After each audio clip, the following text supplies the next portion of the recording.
One of the important issues relating to differences of opinion and debates which occur within the community of which we're part of, is that the forms that I've described, the psychosocial entities, right, exist independently of their actualization. Which doesn't surprise you. In other words, there is such a thing as level 3 work. However, that gets actualized by, in a particular organization or in a particular firm, right, a level 3 department is created or a level 3 manager is appointed. Right? It is obvious that when a form is actualized, it will sort of, part of it will be part of its times, its circumstances, the local culture, all sorts of things will get in there.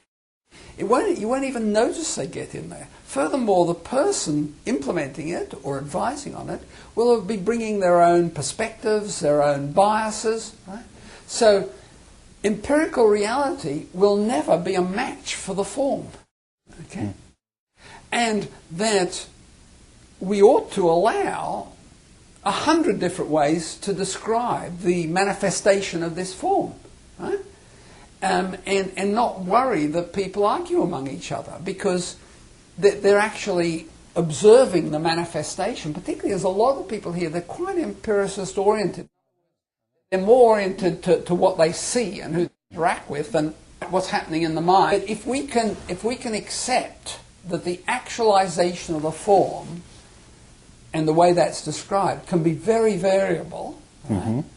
And some of it may be a function of error, right? But a lot of it will be a function of the fact that physical reality is different to psychosocial reality. And I would like us to, if possible, I would like my own work to be developed within a wiki fashion, because it's basically, I believe, it's common sense.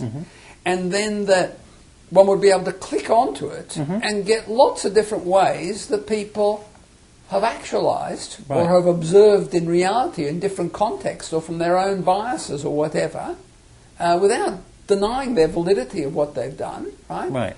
Of how, if we use this example, level 3 work looks, or how level 7 work looks.